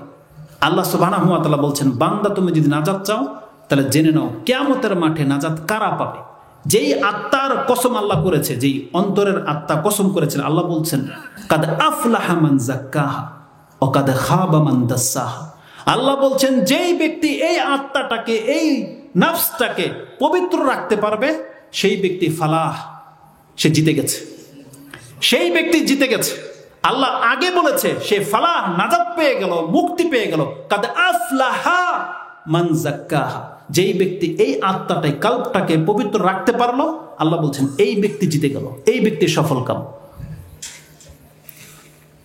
ওয়া কাদ খাবা মান দাসসাহা, আর আল্লাহ বলছেন সেই ব্যক্তি ধ্বংস হয়ে গেল যেই ব্যক্তি তার আত্মাটাকে, তার অন্তরটাকে নষ্ট করেছে। তাহলে আমাদেরকে আল্লাহ সুবহানাহু ওয়া তাআলা বলছেন, যদি তুমি নাজাত চাও তাহলে তোমার একটা সুস্থ কলবুন সালিম, একটা সঠিক সুস্থ একটা অন্তর নিয়ে আল্লাহর কাছে তোমাকে দাঁড়াতে হবে। যেই অন্তরের মধ্যে নিফাকি থাকবে না, যেই অন্তরের মধ্যে হিংসা থাকবে না, যেই অন্তরের মধ্যে শিরিক থাকবে না, কুফরি থাকবে না, কেবল আল্লাহর প্রতি ঈমান থাকবে, কোনো পাপ থাকবে না, নিষ্পাপ হয়ে আল্লাহর কাছে সাক্ষাৎ করতে হবে। আল্লাহ বলছেন সেই আত্মা, সেই ব্যক্তি নাজাত পাবে। ইব্রাহিম আলাইহিস সালাম তার দোয়া তেমনটা বলেছিলেন, যেটা শুআরা 26 নম্বর সূরার 88, 89 নাম্বার আপনি পেয়ে যাবেন। এটা এমন একটা দিন হবে, ইয়াউমা লা ইয়ানফাউ মালুন ওয়ালা বানুন। আল্লাহ বলছেন এমন একটা দিন আসতে যাচ্ছে, সেই জায়গায় কারো অর্থ সম্পত্তি আর কারো সন্তান কারো উপকারে আসবে না, বাঁচাতে পারবে না তাকে। ইল্লা মান আতাল্লাহা মিন কলবিন সালিম। মুক্তি পাবে সেই ব্যক্তি, যেই ব্যক্তি একটা সুস্থ অন্তর নিয়ে তার রবের সামনে দাঁড়াতে পারবে। আল্লাহ বলছেন সেই ব্যক্তি মুক্তি পাবে। খুব মারাত্মক একটা ব্যাপার, মিন কলবিন সালিম। আল্লাহ বলছেন একটা সুস্থ অন্তর, এই সুস্থ অন্তর লাগবে। কিভাবে অন্তর সুস্থ হয় আর কিভাবে অন্তর মরে যায় 5 মিনিটের মধ্যে শুধু আমি বলে দেবো। একটা চমৎকার কিতাব রয়েছে, উনস বিজিক্রিল্লাহ, আল্লাহর জিকিরের সাথে বন্ধুত্ব তৈরি করো। সেই কিতাবের মধ্যে একজন রাইটার বলেছেন, যতগুলো কারণ আছে তার মধ্যে মোটা মোটা 2টা কারণ রয়েছে, যেই 2টা কারণ আজকে আমাদের মুসলিমদের অন্তরকে নষ্ট করে দিচ্ছে। খুব চমৎকার কথা বলেছে। এই 2টা কারণের একটা হচ্ছে আল গাফলা, আরটা হচ্ছে জুনুব। 2টা কারণ আমাদেরকে ধ্বংস করে দিচ্ছে। একটা হচ্ছে গাফিলতি, উদাসীনতা, আর একটা হচ্ছে পাপ। এই 2টা কারণে আমাদের অন্তর নষ্ট হয়ে যাচ্ছে।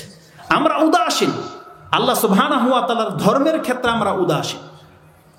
দুনিয়ার সবকিছু আমরা বুঝি, কিন্তু আল্লাহর ধর্মের ক্ষেত্রে আমরা এটাকে খেলতামশা মনে করি। উদাসীন আমরা। আল্লাহর বিধানটাকে বাস্তবায়ন করতে হবে। আল্লাহ আমার উপরে যা ফরজ করেছে আমি মনে করি এগুলো এমনিই মনে হয়, অথচ এগুলো ফরজ। 5 ওয়াক্ত সালাত পড়া ফরজ, কিন্তু অধিকাংশ মানুষ আজকে 5 ওয়াক্ত সালাত পড়েন না। এটা আপনার প্রথম কাজ হচ্ছে উদাসীনতা। আপনি এটাকে খেলতামশা মনে করেছেন। এই উদাসীনতাই আপনাকে ডুবিয়েছে। আপনি উদাসীন পরকাল সম্পর্কে। আল্লাহ বলছেন ইকতারাবা লিন্নাসি হিসাবুহুম ওয়া হুম গাফলাতিন মুরিদুন। আল্লাহ বলছেন মানুষের হিসাব নিকাশের দিন একেবারে কাছে চলে আসছে, অথচ মানুষ গাফলার মধ্যে বেখবর হয়ে আছে। তো উদাসীনতা, গাফলা, এটা মানুষকে সব থেকে বেশি ধ্বংসের দিকে ঠেলে দিয়েছে, যে তার রবের ইবাদত করা থেকে গাফিল হয়ে আছে। সে জানে না তাকে কেন সৃষ্টি করা হয়েছে, এই পৃথিবীতে তার আগমনের উদ্দেশ্যটা কি, আল্লাহর সাথে কি সম্পর্ক। এটা অধিকাংশ মুসলিম, কাফেররা তো মানেই না, অধিকাংশ মুসলিম এটা ভুলে গেছে। সে বলতেই পারবে না যে আল্লাহর সাথে তার সম্পর্ক কি। আজকে সারাদিন আল্লাহর সাথে কি কথোপকথন হয়েছে, কি আল্লাহর কাছে চেয়েছে, কোন জবাবদিহিটা তার হয়েছে, এমন কোনো একটা কিছু নিয়ে সে আজকে ভাবেনি। আপনি ফিল করেন, দেখেন আপনি ভাবেননি আজকে। তা গাফলা মানুষের অন্তরকে নষ্ট করে দেয়। আর দ্বিতীয়ত বলা হয়েছে জুনুব, পাপ মানুষকে ধ্বংস করে দেয়। একটু আগেই বলেছি সে হাদিস, যে যত বেশি পাপ করবে তার অন্তর তত বেশি নষ্ট হবে। তো যেমন অন্তর নষ্ট করে 2টা জিনিস, জেনে নেন আল্লাহ সুবহানাহু ওয়া তাআলা নষ্ট হওয়া অন্তরটার জন্য ঠিক তেমনি 2টা মেডিসিন রেখেছে, যেই 2টা মেডিসিনের মাধ্যমে মৃত অন্তরগুলো জীবিত হতে পারে, ঝংওয়ালা অন্তরটা ফ্রেশ হয়ে যেতে পারে, একটা পাপী আত্মা মাসুম হয়ে যেতে পারে। আল্লাহ 2টা মেডিসিন রেখেছে। তিনি বলছেন একটা হলো ইস্তিগফার, আল্লাহর কাছে ক্ষমা চাওয়া, একটা হচ্ছে আল্লাহর জিকির, আল্লাহকে স্মরণ করা। কোন ব্যক্তি যদি আল্লাহর কাছে ক্ষমা চায় এবং আল্লাহকে স্মরণ রাখে, আল্লাহ বলছেন এর মুর্দা অন্তর আবার জিন্দা হয়ে যাবে, এর ঝং পড়া অন্তর জিন্দা হয়ে যাবে। যেটা আপনি কোথায় পাবেন? ইমাম মুসলিম একটা হাদিস কোট করেছেন এবং ইমাম বুখারী রাহিমাহুল্লাহ তার দোয়ার অধ্যায় 80 নম্বর অধ্যায় এনেছেন। তাতে কি আছে? ইয়াযকুরু রাব্বাহু ওয়াল্লাযী লা ইয়াযকুরু রাব্বাহু কামাসালুল হাইয়্যি ওয়াল মাইয়িত। যেই ব্যক্তি তার রবকে স্মরণ করে আর যেই ব্যক্তি তার রবকে স্মরণ করে না, এই 2 ব্যক্তির উদাহরণ কার মতো? বলছে জীবিত এবং মৃতর মতো। তার মানে আল্লাহকে যে স্মরণ করে না তার অন্তর যে মরে যায়, রাসূলুল্লাহ সাল্লাল্লাহু আলাইহি ওয়াসাল্লামের হাদিসে আপনার জন্য যথেষ্ট। জিকির আপনার অন্তরকে তাজা করতে পারে। সূরা হাদীদের মধ্যে আল্লাহ সুবহানাহু ওয়া তাআলা বলছেন আলাম ইয়ানি লিল্লাযী আমানু আন তাখশা কুলুবুহুম লিযিকরিল্লাহ ওয়া মা নাযালা মিনাল হক। আমি কি মানুষের হেদায়েতের জন্য হক নাজিল করিনি? আর এই পুরো কোরআনটা নাজিল করার পরেও কি মানুষ আল্লাহ সুবহানাহু ওয়া তাআলার কাছে তওবা করার, ফিরে আসার কোনো কিছু বাকি আছে, ঘাটতি রেখেছি, মানুষের কি সেটা আসেনি এখন পর্যন্ত ফিরে আসার মতো? আল্লাহকে স্মরণ করার মতন উপদেশ বাণী কি ঘাটতি রেখেছি আমি কোরআনে? তাহলে কেন মানুষ আল্লাহকে স্মরণ করে না? কেন মানুষ আজকে ধর্ম থেকে গাফেল? এইভাবে আল্লাহ সুবহানাহু ওয়া তাআলা বলেছেন, অন্তর যদি কারো গাফেল থাকে তার সব থেকে বড় ক্ষতি যেটা কি জানেন? রাসূল সাল্লাল্লাহু আলাইহি ওয়াসাল্লাম বলছেন, উদুল্লাহ ওয়া আনতুম মুকিনুনা বিল ইজাবা ওয়ালামু আন্নাল্লাহা লা ইস্তাজিবু দুআআন মিন কলবিন গাফিলিন লাহিনিন। রাসূল সাল্লাল্লাহু আলাইহি ওয়াসাল্লাম বলছেন, তোমরা আল্লাহকে ডাকো, আল্লাহর কাছে দোয়া করো, মুকিনুনা বিল ইজাবা, কবুল হবে হবে এই দৃঢ় প্রত্যয় নিয়ে। জেনে রাখো বান্দা, ওয়ালামু আন্নাল্লাহা লা ইস্তাজিবু দুআআন, আল্লাহ কোন ব্যক্তির দোয়া, ওই সমস্ত ব্যক্তির দোয়া কবুল করেন না যেই ব্যক্তি উদাসীন, গাফিল, লাহিন। আল্লাহকে বললাম তো বললাম, বাস শেষ। এমন ব্যক্তির দোয়া কবুল করেন না। এটা ইমাম তিরমিজি তার দোয়ার অধ্যায় কোট করেছেন। তো কথা বললে বলা অনেক লম্বা হয়ে যাবে। তা আল্লাহ সুবহানাহু ওয়া তাআলা আমাদেরকে যে অন্তর দিয়েছেন, আল্লাহ বলেছেন, দেখো বান্দা, এটা কিন্তু নষ্ট হয়, তোমার দায়িত্ব এই নষ্ট অন্তরটাকে সুস্থ করা, সঠিক রাখা, পবিত্র রাখা, এটা তোমার কাজ।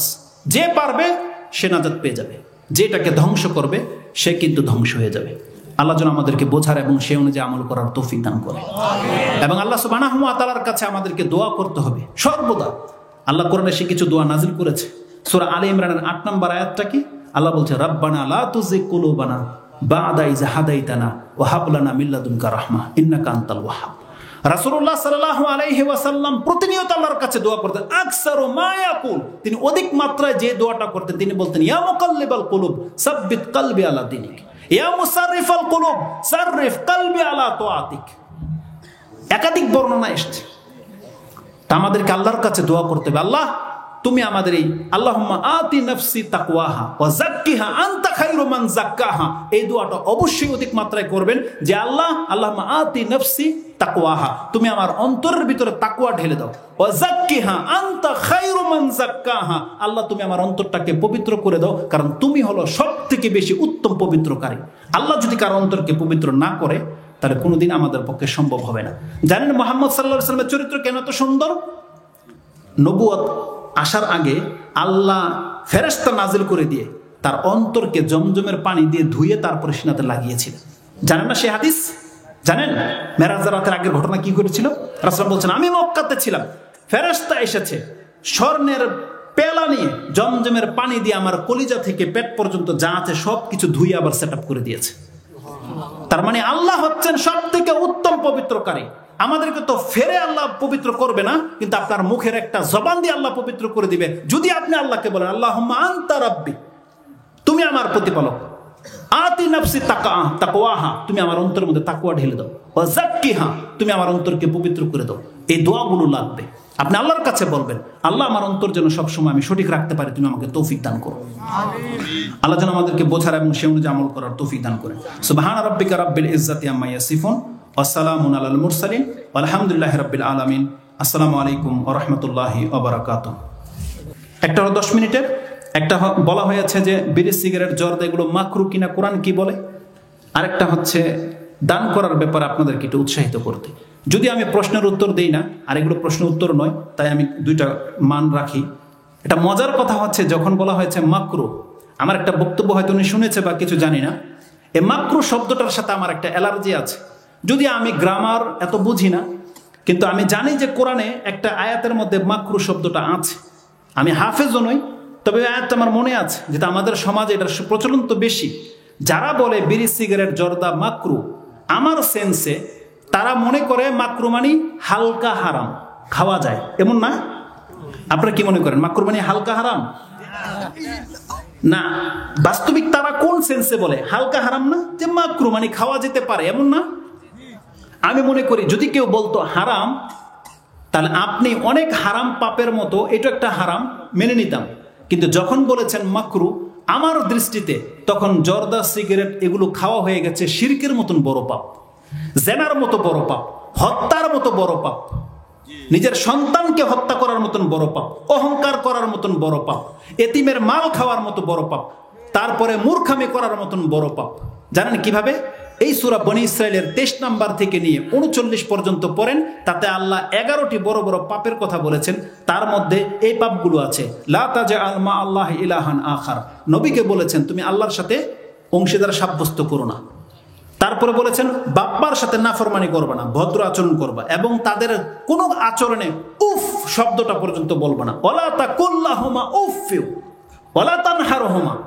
তারপরে আছে তুমি অপচয় করবে না। তারপরে আছে তুমি জেনার নিকটে যাবে না। তারপরে আছে নিজের সন্তানকে হত্যা করবে না। তারপরে আছে তুমি কোনো মানুষকে হত্যা করবে না। তারপরে আছে ওজনে কম দিবা না। তুমি আল্লাহর সাথে যা ওয়াদা করেছো সেটা পূর্ণ করো। এতিমের মাল খাবে না। ওয়ালা তাকফু মা লাইসা লাকা বিহি ইলম, তুমি এমন কথা বলবো না যে সম্পর্কে তোমার জ্ঞান নাই। আর যখন জ্ঞানী হয়ে গেছো তখন তুমি অহংকার করবে না। কে আছে? তাকফু মা লাইসা লাকা বিহি ইলম ইন্না সামআ ওয়াল বাসারা ওয়াল ফুআদা কুল্লু উলাইকা কানা আনহু মাসউলা ওয়ালা তামশি ফিল আরদি মারাহা। এটাও আছে। তার মানে তুমি অহংকার দম্ভ ভরে চলবে না। এই বড় বড় পাপগুলো বলার পর আল্লাহ বলতেছেন কুল্লু যালিকা কানা সাইয়্যুহু ইনদা রাব্বিকা মাকরুহা। হে নবী জেনে নাও, যতগুলো বড় বড় পাপ তোমার কাছে পেশ করলাম এগুলো সব হচ্ছে তোমার রবের নিকট খারাপ মাকরু কাজ। আল্লাহ বলছেন জেনা করা আল্লাহর কাছে মাকরু। আল্লাহ সুবহানাহু ওয়া তাআলা বলছেন সন্তান হত্যা করা আল্লাহর কাছে মাকরু। আপনি বুঝেন কথা? আর আপনি হুজুর বলতেছেন যে জর্দা আর সিগারেট বিড়ি খাওয়া হচ্ছে মাকরু। তাহলে আপনি তো কথাটাকে কত সেনসিটিভ জায়গায় নিয়ে চলে গেলেন। মারাত্মক কথা বলেছেন আপনি। যদিও মাকরু মানে ফিকের ভাষায় ভিন্ন, কিন্তু কোরআনের ভাষায় মাকরু মানে চরম হারাম। কোনো ব্যক্তি যদি সিগারেটকে মাকরু বলে, জর্দাকে মাকরু বলে, তাহলে আমাদের সেন্স বলছে সে এটাকে হত্যার সমতুল্য পাপে নিয়ে ঠেকিয়ে দিয়েছে, শিরকের সমতুল্য পাপে নিয়ে ঠেকিয়ে দিয়েছে। কারণ আল্লাহ কি বলছেন? কুল্লু যালিকা কানা সাইয়্যুহু, শব্দটা ভালো করে ফলো করেন। সাইয়্যুহু